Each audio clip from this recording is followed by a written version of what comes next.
Now, si Vivo naglabas na naman ng isa pang bagong budget phone. And this is the Vivo V40 Lite 5G. Ano nga ba meron dito? This one is being powered by the Qualcomm Snapdragon 4 Gen 2. It's my first time to touch this chipset. Ang pinamamalaki na dito, meron siyang 80 watts na fast charging dito with a 5,000 mAh of battery. Kahit budget phone lang ito, this one has the Aura Light pa rin. Probably the best thing dito is 5G connected na siya, and this one uses UFS 2.2, hindi na siya eMMC. Tara, pag-usapan natin.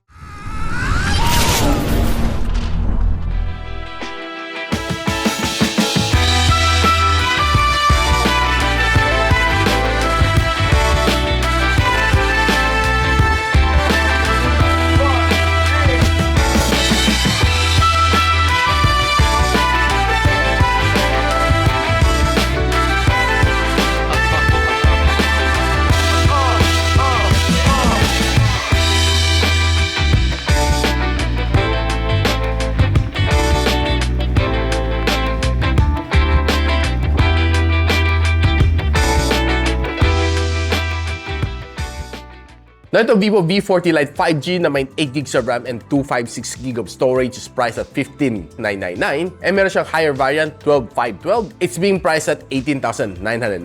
Meron din siyang lower variant nito, 4G capable na Vivo V40 Lite. Ang kanyang 8256 is priced at $13,999. More details on the description box below. Now, itong phone na ito comes in 3 colors. Meron siyang titanium silver, dynamic black, and dreamy violet. What I have here is the dynamic black color. Mukha siyang black pag walang ilaw. Pag medyo nasisilawan siya ng konting ilaw, makikita mo medyo magtuturn siya into violet color, which looks pretty nice and pretty elegant for me. Meron siya may pagka-mysterious feel dito sa kanya. Looks good. And nandito pa rin kanyang Aura Light, so expect na makakuha ka ng magandang portrait shots dito. Now, good news para sa inyo, this one is expandable dahil meron siyang hybrid na SIM slot dito. Ang iyong SIM 1 is 5G. Ang iyong second slot is either go for a micro SD up to 1TB or another 5G SIM. So tinest ko naman si Globe Smart and dito I have no problem makasagap ng 5G signal. And another thing to notice dito sa kanya is maliit ang kanyang punch hole dito and quite slim naman kanyang bezel for its price point. And it's quite symmetrical down from top to bottom. And by the way, this one is IP64 rated, dust and water resistant, but wag niyo yung hulog sa swimming pool, please. Now, this one has a Qualcomm Snapdragon 4 Gen 2. It's my first time to hold itong chip na ito. I'm quite interested to know kamusta naman kanya mga benchmarking dito. It was able to give me a 358,000 points dito sa Antutu benchmark, which is quite decent. I think this one has scored higher than yung Oppo A3 na may Qualcomm Snapdragon 6S Gen 1. Yun, nakakuha lang ng 258. Ito, umabot pa ng 358. Ito ang kanyang breakdown scores. Ito naman nakuha ko sa Wildlife Extreme, Geekbench, kanyang CPU benchmarking, and GPU benchmarking. Looks good naman ang kanyang thermals and throttle to 94% ang kanyang best performance.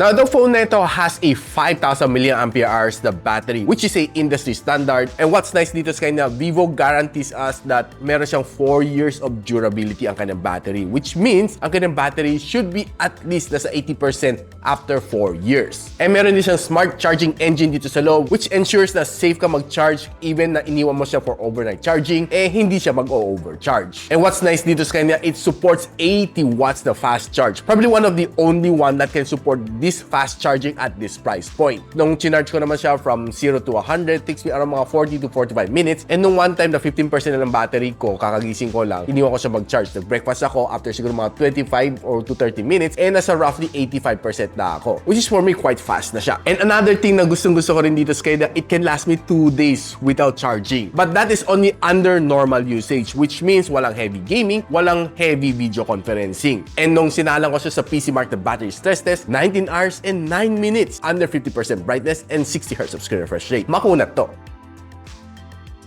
Now, ang kanyang display is a 6.67-inch na AMOLED display. Meron siyang 120Hz of screen refresh rate and 1,800 nits ang kanyang maximum brightness. Now, kung hanap mo dito is scrolling on social media, expect mo maganda naman kanyang experience dahil I was able to play along with this phone scrolling on my socials like Facebook, TikTok, and sa Instagram. Okay naman on my every single swipe. Smooth naman siya, wala kang magiging problema. As long as maganda iyong internet connection, there's no problem swiping. And mabilis din siya mag-load at the same time. And binigyan din to ng level 1 na Wi-Fi security level so you can watch HD on this phone. And watching my favorite show dito sa YouTube, expect mo na okay yung experience dito. Honestly, at this price point, maganda siya. Not bad. Dahil yung kanyang display is good. I was able to watch several films dito on my phone while waiting for someone sa airport, and it was able to perform.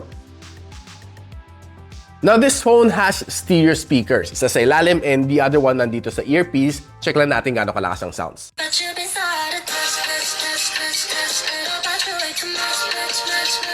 Well, quite loud ang kanyang sound kasi kaya mo isagat up to 300% ang kanyang normal na volume. Which turns out to me na quite not bad ang kanyang sounds.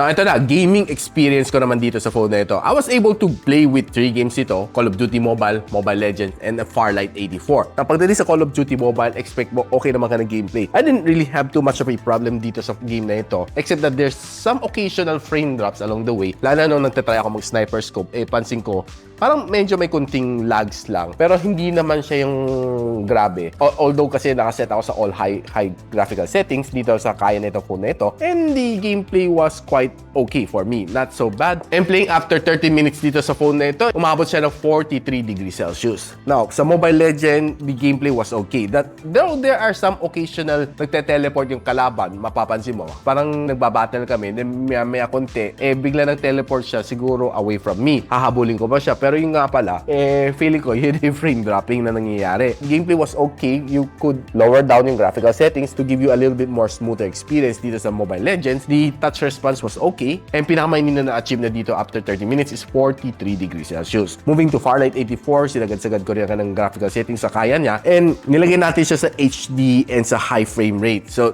medyo may kunting frame drops talaga along the way. Talaga mapapansin mo. Hindi naman siya sobrang heavy, though it could be avoided if you lower down yung graphical settings mo dito. And the gameplay was a little bit laggy kasi medyo hirap si Qualcomm Snapdragon 4 Gen 2 dito sa game na ito. And after 30 minutes of gameplay, umabot siya ng 44 degrees Celsius. Napag-usapan na natin ang kanyang camera dito. Ang likod niya has a 50MP na main camera sensor together with a 2MP na depth sensor. And ang kanyang harap is a 32MP na selfie camera which both can shoot up to 1080p and 30fps. Usapan na natin some of the shots na nakuha natin dito sa Vivo V40 Lite 5G. And looking at some of this outdoor shot, I would say na parang medyo mas saturated kunti ang kanyang leaves. But yun to the point na maganda siya pag i-post sa Instagram. And makita natin it was easy to focus, which I like. And taking some of this flower shot, I would say na very much preserved ang details na gusto ko makita dito sa flower na ito. It's very simple but yet pag tinignan mo mukhang sobrang daming details na makita mo dito sa flower na ito, which I love. And taking some of this simple flower shot, makita mo yung core is preserved agad the details. And I love the pink dito. Though I would say na medyo mas pale konti in person itong flower na ito. But dito sa Vivo V40 Lite, in-enhance niya konti ang kanyang color to make it more Instagrammable. As well as itong purple na flower shot na ito. And getting some nitty-gritty details dito, I would say na very nice and sharp din ang mga details. And we'll try to bring this one on indoor photography sa low light. I would say okay, not bad ang ganang camera. And kaya naman na mag-focus dito separating the subject from the background, which is for me pretty nice. And lalo na this one, maganda rin ang kanang pagka-focus dito sa kanang subject and blurring all the way back to the background. Now, this is a very simple shot lang sa loob ng coffee shop, low light. Medyo naging maladramatic siya konti dito sa shot na ito, which looks good. And taking some bean shot dito, pag zoom in mo, looks still okay, but pag zoom in mo pa further, it looks a little bit more softened na. Now, since meron naman itong ultra-wide lens, so this is a ultra-wide shot, normal, and this is a 2x zoom shot. So, taking a look at yung kanina 2x zoom, basang-basa ko pa naman buong menu board dito. I try to take some food photography naman using this camera. Expect it to also perform kasi it was able to take in some sharp, though hindi lang siya ganun ka-saturated, yung ganun color, but I would say that it's pretty good enough to post it sa Facebook, sa Instagram. Now, if you try to take some flower shots naman dito indoor, looks nice, sharp din, makukuha mo dito sa mga flowers na ito. Looks really good and nice. And pati itong rose na ito looks pretty good. Now, since Christmas season na and marami na ako nakitang Christmas tree, so trying to take some shots ng mga Christmas decors is okay. And nakita naman natin maganda naman mga shots na ito, ibisan ng focus. And using again, yung kanyang ultra-wide lens, ultra-wide shot, a normal, and a 2x zoom shot. So, tinay naman natin kanyang night mode, it was able to give me some nice snaps as well. And you check kanyang front front-facing camera, alam naman natin ang Vivo pagdating sa front-facing camera, it's really nice. It was able to give me some really nice snaps on using the front-facing camera. Quite sharp ang mga photos na nakuha natin. And pagdating naman sa indoor, though medyo a little bit more softer na siya kunti. Pero pag medyo mahina ang ilaw, medyo hihina din ang ganda pag-capture. But given ang magandang ilaw, you'll be able to get some really nice snaps from indoor. Now, one thing to like dito sa kanang camera is that even though that this is a budget phone, meron siyang aura light pa rin dito. Pwede ko i-calibrate ang kanyang aura light. Pwede ko gawin siyang cool or pwede ko siyang gawing warm. Pag nasa food photography, you might want to put it to warm. Pero kung tao ang pinipicture mo, I would recommend you to go for the white or cool one. So here's a sample ng picture ko without aura light and here's the sample of picture ko with aura light. Makita mo sa walang aura light, ang mukha ko is medyo mas pale. No? Pag naka-on ang aura light, makita mo yung beauty ng mukha. So kita mo lahat ng details and it's really better. Yung picture mo would definitely be better with an aura light turned on. Right now, if you use the front-facing camera, I would say it's a little bit shaky, but the resolution is not so bad. Pero mapapansin mo talaga medyo shaky lang talaga siya. Now, using the rear camera naman to take this video, I would say, okay, smooth naman siya. Hindi naman siya matagtag. Kahit dito sa loob ng aking studio, the resolution is nice. By the way guys, bago tayo mag-verdict, ang pre-order period ng Vivo V40 Lite is from October 19 to October 31. And yung mga magda-avail ng pre-order is eligible daw for 1,000 peso discount. Meron pa kayong libreng Vivo TWS3E na nagkakaladang 1,999 pesos, Vivo Care Plus VIP card with 15-month battery warranty. So guys, ano masasabi ko dito sa Vivo V40 Lite? I would say that this is definitely a budget phone na would give you a good camera experience at this price point. Now, rarely would I say na sobrang wow ang isang camera at this price point, but I think si Vivo V40 Lite has elevated expectation ko for around mga 15,000 pesos na budget. Normally kasi at that price point, I could hardly recommend any phone na may magandang camera. This one, both sa front and sa back can definitely perform ang Vivo V40 Lite 5G. Ang pinakagusto ko pa rin sa kanya is nandiyan pa rin kanyang aura light despite its price point. So guys, anong thoughts ninyo? Let me know in the comments. Kung gusto nyo malaman kung saan nyo pwede mabili itong phone na ito, I'll be linking on the description box below. If you like this video, don't forget to share to your friends and sub to this channel. It's definitely awesome. I'll see you in my next one. And so, ako para si Richmond and you're watching Gadget Sidekick. Like and subscribe to my channel. Don't forget to hit that notification bell. For one of my latest uploads, click the dito. And for one of my popular uploads, click here.